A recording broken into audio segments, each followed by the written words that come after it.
Praise God. परमेश्वर की स्तुति हो। I thank God for today's encouraging words. और आज के प्रोत्साहन करने वाले वचनों के लिए मैं परमेश्वर को धन्यवाद देता हूँ। We heard that these are the last days. हमने सुना कि अभी के जो दिन है ये हमारे लिए अंतिम दिन है।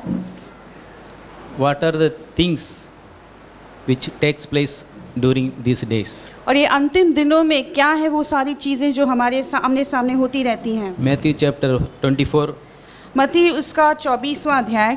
Just now we heard अभी जो हमने सुना है verse 12.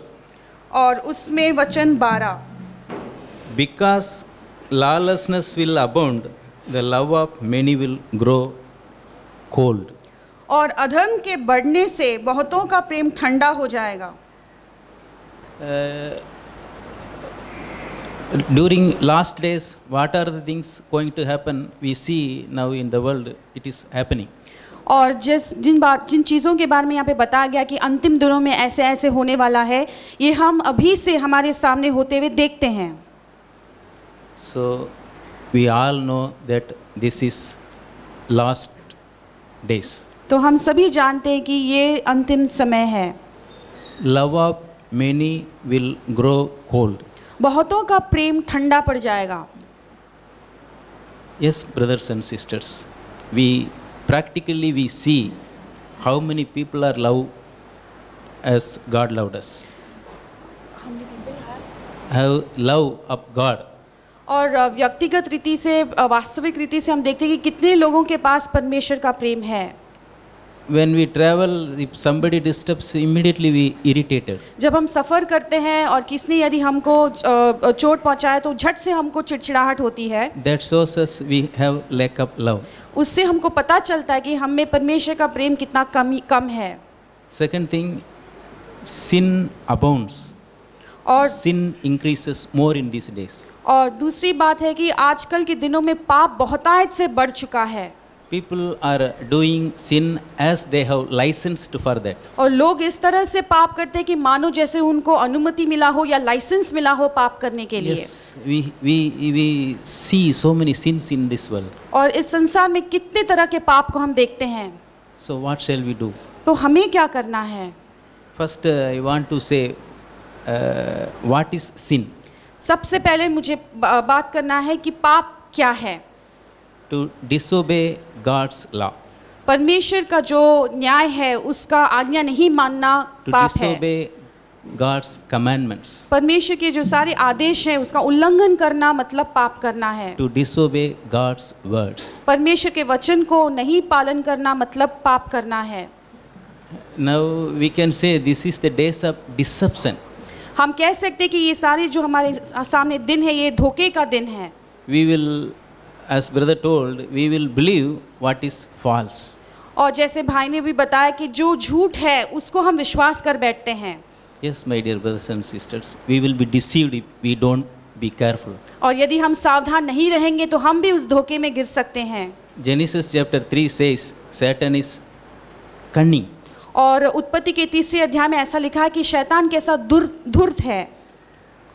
He asked Eve that whether God told like that.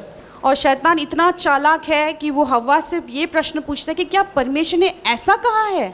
He makes us unfaithful in God's word. और परमेश्वर के वचन के प्रति हमें वो अविश्वास या अविश्वास योग्य ठहराता है। First, that is the sin, brothers and sisters. Unbelief is sin. और विश्वास नहीं करना का मतलब है वो एक पाप है। Satan wants to be higher than the God. और शैतान परमेश्वर के ऊपर का पद भी चाहता है। Yes, we also want to be like that. हम भी उसी तरह चाहते हैं। Our desire to be like God. हम भी चाहते हैं कि हम परमेश्वर के समान बन जाएं। I am husband.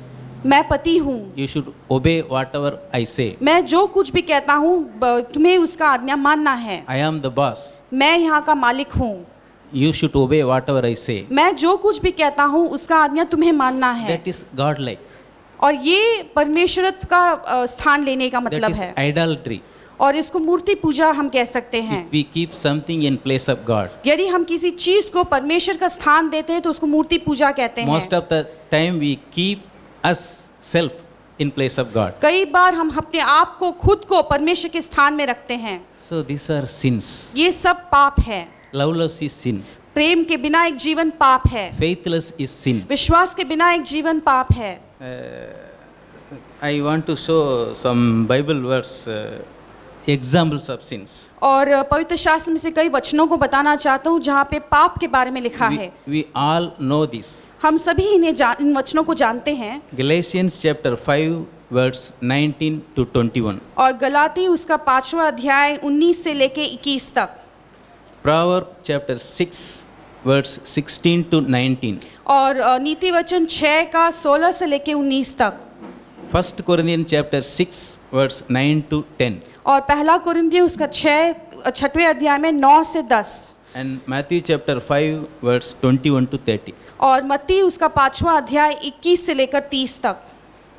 So we know these are the things, sinful things. हम जानते हैं कि इन वचनों के जरिए से पाप भरी चीजें कौन सी हैं। Romans chapter 3 verse 23 says we all are sinners. और रोमियो के 3 के 23 में ऐसा लिखा कि हम सभी ने पाप किया है। So we know what are the sins and we know we are all sinners. सो हम अभी जानते कि क्या है पाप का मतलब जानते हैं और ये भी जानते हैं कि हम सभी पापी हैं। Then what shall we do? फिर अब हमें क्या करना है? Repent. मन फिराना है। Proverbs chapter 28 verse 13 says. और नीति वचन उसका 28 का 13 में ऐसा लिखा है। 28:13. He who covers his sin will not prosper, but whoever confesses and forsakes them will have mercy. जो अपने अपराध छिपा रखता है उसका कार्य सफल नहीं होता, परंतु जो उनको मान लेता और छोड़ भी देता है उस पर दया की जाएगी। If we say I am righteous, we are making God is a liar. यदि हम अपने आप को कहते हैं कि मैं धर्मी हूँ तो ऐसे कहने से हम परमेश्वर को झूठा ठहराते हैं। Romans chapter 7 verse 18 says nothing good in my flesh. और रोमियो के 7 में ऐसा लिखा है कि हमारे शरीर में कोई भी भली वस्तु भली चीज वास नहीं करती। If we want to please our flesh, then sin will come. और यदि हम अपने आप को खुश करना चाहते हैं, शरीर के अनुसार जीना चाहते हैं तो पाप जरूर वहाँ पे उत्पन्न होगा। Romans 8:8 says that those who are living in flesh cannot please God. और रोमियो के 8 में ऐसा लिखा है कि जो अपने शरीर के अनुसार जीते हैं वो कभी भी परमेश्वर को प्रसन्न नहीं कर सकते। Pleasing flesh is sin. और शरीर को प्रसन्न करना वो एक पाप है। Living for self is a sin. हमारे खुद के लिए जीना, स्वार्थ के लिए जीना वो पाप है। Living under the guidance of Spirit will lead us. और पवित्र आत्मा के मार्गदर्शन के अनुसार जो हम चलते हैं तब हमें वो अगुवाई करेगा to righteousness. धार्मिकता की ओर। Whatever Spirit says, obey. जो कुछ भी पवित्र आत्मा हमें बताता है उसको हमें आज्ञा मानना है। Then it is easy to obey God. ऐसे करने से फिर आसान बन जाता है परमेश्वर की आज्ञा को मानने का। As brother told us today, Romans 5:5, God will pour out His Spirit into our heart. और जैसे भाई ने आज बताया था कि रोमियो के 5:5 के अनुसार परमेश्वर अपने पवित्र आत्मा को हमारे दिलों में उंडेल देगा। Without Spirit, we cannot love each other and God. और पवित्र आत्मा के बगैर, उसके बिना हम एक दूसरे से भी नहीं और परमेश्वर से भी हम प्रेम नहीं कर सकते। I imagined one thing, my dear brothers and sisters. मेरे प्यारे भाई और बहनों, में एक चीज के बारे में कल्पना करता हूँ। We are reading God is love. हम देखते हैं, पढ़ते हैं कि परमेश्वर प्रेम God है, loved us. परमेश्वर ने हमसे प्रेम किया है। So many things. कितनी सारी बातें, But one thing struck in my heart. लेकिन एक बात है जो मेरे दिल को छू गई। Only one question. सिर्फ एक प्रश्न, When did God love you? परमेश्वर ने आपसे कब प्रेम किया? When you are become holy, क्या आप पवित्र हो जाने के बाद आपसे प्रेम किया, or when you are in sin? या जब आप पाप में पड़े थे तब आपसे प्रेम किया? That changed my life, my dear brothers and sisters. और इस समझ ने मेरी जिंदगी को बदल दिया है भाइयों बहनों। God loved me when I was worst sinner. और परमेश्वर ने मुझसे तब प्रेम किया जब सबसे बेकार पापी मैं था। When He died for me when I was worst sinner. और जब मैं एक बेकार पापी था तभी परमेश्वर मेरे खातिर वो मरा। By His blood He washed me. और अपने लहू से उसने मुझे शुद्ध किया। He forgave all my sins. मेरे सारे पापों को उसने क्षमा किया। By that I came to know that God's love. और इसके जरिए से मैं परमेश्वर के प्रेम को पहचान That is the love of पाया। God. यही परमेश्वर का प्रेम है। We realize that love of God, then it is easy for us to love one another. और जब हम परमेश्वर की इस प्रेम को समझ लेते हैं तब हम एक दूसरे से भी प्रेम आसानी से कर पाते हैं। Beyond fault. नुक्स के परे।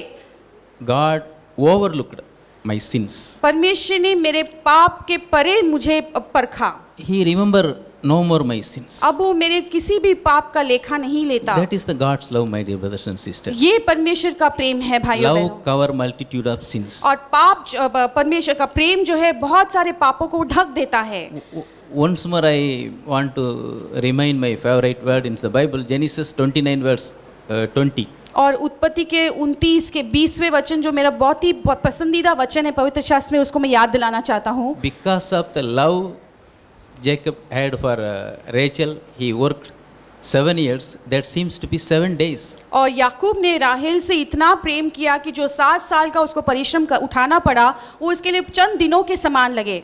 Yes, 7 years seems to be only 7 days. और 7 साल मनुष्य 7 दिन के समान था। Just now we have heard that love is action, not words. और अभी हमने सुना कि प्रेम जो है वो कार्यरत है, ना कि सिर्फ शब्द है। Love works. और प्रेम जो है वो कार्य करता है। Love loves. और प्रेम करता है। Love believes everything. और प्रेम सारी बातों पर विश्वास करता है। Finally, Matthew chapter 11. और आखिर में मत्ती उसका 11वां अध्याय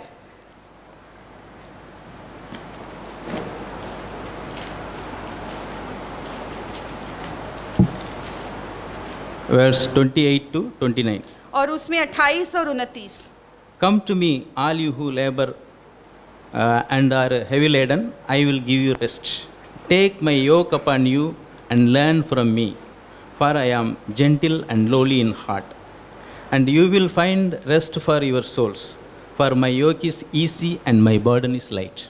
हे सब परिश्रम करने वालों और बोझ से दबे हुए लोगों, मेरे पास आओ, मैं तुम्हें विश्राम दूंगा। मेरा जुआ अपने ऊपर उठा लो और मुझसे सीखो, क्योंकि मैं नम्र और मन में दीन हूँ, और तुम अपने मन में विश्राम पाओगे, क्योंकि मेरा जुआ सहज और मेरा बोझ हल्का है। Yes, Jesus calls us और यीशु हमें बुलाता है to learn humble and gentle. ताकि हम दीनता और नम्रता के बारे में यीशु से सीखें। Gentle and humble spirit is precious to God's sight. और दीनता और नम्रता परमेश्वर के नज़र में बहुत बहुमूल्य है। If we humble, everything becomes easy, my dear brothers and sisters. और जब हम अपने आप को नम्र करते तो सब कुछ हमारे लिए आसान हो जाता है। God says, if you hear His words today, don't harden your heart. परमेश्वर कहता है कि आज यदि परमेश्वर की आवाज़ को यदि सुनते हो तो अपने हृदय को कठोर मत करो। Today is the day of salvation. आज उद्धार का दिन है। Let us repent daily. हम रोज मन फिराएं, पश्चाताप करें। God is love.